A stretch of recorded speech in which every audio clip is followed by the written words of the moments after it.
Сәлем достар, технологиялар әлемі каналына қош келдіңіздер. Сіздермен қалай жұмыс істейді жобасы.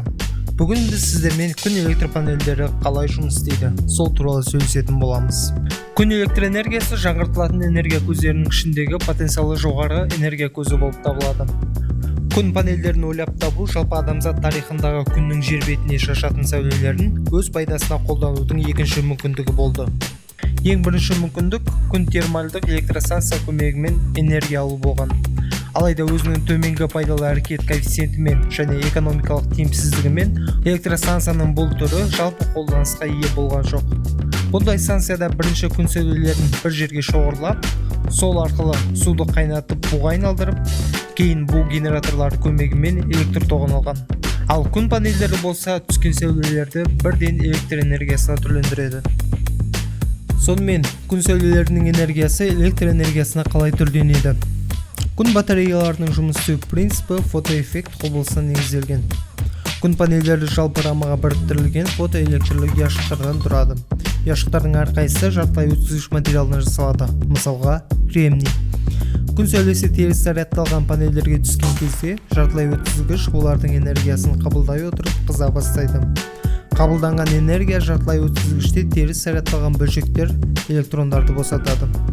Қосымша энергия электрондарға өзінің атомынан ыршып шығу үшін жеткілікті болады. Нәтижесінде олардың орнында тесік қалып, ал босаған электрондар кристалдық тұрда қыдыра бастайды. Электрлік өрістің әсерінен оң және теріс зарядталған бөлшектерінің бөліну процесі жүріп, тұрақты кернеу немесе потенциалдар айырымы пайда болады. Бос электрондар бір бағытта қозғала бастайды және бұл қозғалыс электр тоғын туғызады. Егер фотоэлементтің екі жағына сым жалғайтын болсақ, оны ары қарай тұтынушыға беруге болады. Айта кететін жайт, таза кремнийде кристалдық тордың беріктігіне байланысты электрондар саны өте аз. Сондықтан күн панельдерінде фосфордың қоспасы бар кремний қолданылады. Фосфордың атомындағы электрондарды босатуға таза кремнийге қарағанда аз энергия жұмсалады. Күннің шағылысынан болатын шығындарды азайту мақсатында фотоэлементтерді шағылысқа қарсы материалмен қаптайды. Сондай-ақ оны жел және жаңбырдан қорғау үшін бетіне әйнек жабылады. Одан кейін панельдерді күн электрлік модульдерге біріктіріп, ары қарай күн электр станциясына қояды. Заманауи күн панельдерінің пайдалы әрекет коэффициенті әлі күнге дейін төмен.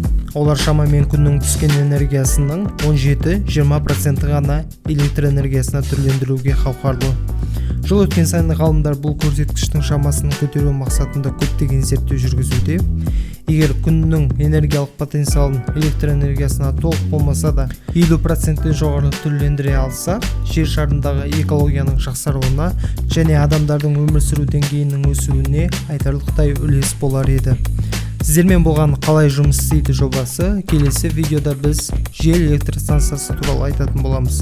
Каналға жазылып, лайк басуды ұмытпаңыз.